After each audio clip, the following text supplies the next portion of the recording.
એક માટે છે, અભિમાન છોડાવવા માટે છે. આ કથામાં એ જ આ કથા તમને પુરાણી લાગશે. આ કથા નિત્ય છે, નવી છે. આના પાત્ર તમને હજારો વર્ષ જૂના લાગશે, પણ માનજો આ કથા આપણા માટે છે, આપણા માટે જ છે. આ કથામાંથી સાંભળીને જોવાનું કે હું આમાં દુર્યોધનની ભૂમિકામાં છું કે હું અર્જુનની ભૂમિકામાં છું, હું આમાં દ્રૌપદી છું કે હું ગાંધારી છું, હું કઈ ભૂમિકામાં છું એ જોવાનું દર્શન એ કથા છે.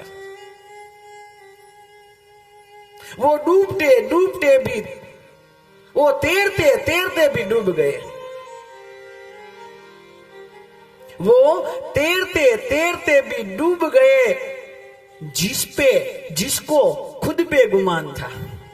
वो तैरते तैरते भी डूब गए जिसको खुद पे गुमान था. પોતા ઉપર અભિમાન હતું કે હું જ કરું, મારાથી થાય. वो तैरते तैरते भी डूब गए जिस पे खुद को गुमान था.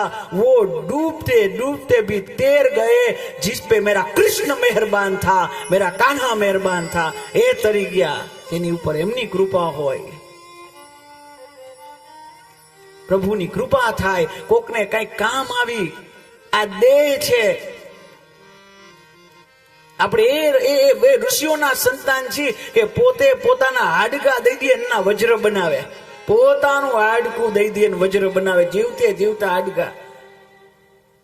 કોક માટે કામ આવીએ, આપણું સામર્થ્ય, આપણી સંપત્તિ સમાજના સેવામાં ન લાગે તો સમજો સંપત્તિ નથી. આપણું મકાન, આપણું ઘર કોઈ ગરીબ માણસના રહેવામાં કામ ન આવે તો આપણું ઘર જ નથી. સ્મશાન તુલ્યાની ગ્રહતાની તાની ન વેદ શાસ્ત્ર ધ્વનિ ગર્જિતાની સ્વાહા સ્વધાકાર વિવર્જિતાની સ્મશાન તુલ્યાની ગ્રહતાની તાની ન વિપ્રપાદો દકર્દબાની. જ્યાં સાધુ સંતોના બ્રાહ્મણોના જે ઘરમાં પગલા નથી પડતા, જે ઘરમાં યજ્ઞ નથી થતા, આહા, જે બેનું દીકરીઓ જ્યાં આહુણા પાડીને જાય છે એ ઘર જ નથી. એ તો સ્મશાનમાં રહેવા વાળા મર્દાનું ઘર છે. સ્મશાન તુલ્યાની ગ્રહતાની તાની. જરૂર પડે, ખપ પડે ત્યારે ખપી જાય, ખપ પડે ત્યારે ખપી જાય એ માણસ છે, પણ ખપ પડે ત્યારે ખહી જાય એ દાનવ છે. ખપ પડે ત્યારે ખપી જાવું મારા વાલા.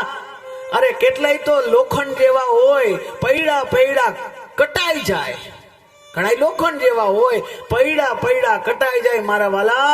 પૈડું કટાઈ જવાનું નથી, પૈડું ઘસાઈ જવાનું છે. કોક માટે ઘસાઈ જાય આ દેહ, કોક માટે ઘસાય, કટાઈ જવાનું નહીં, આ ઘસાઈ જવાનું કામ કરવાનું છે.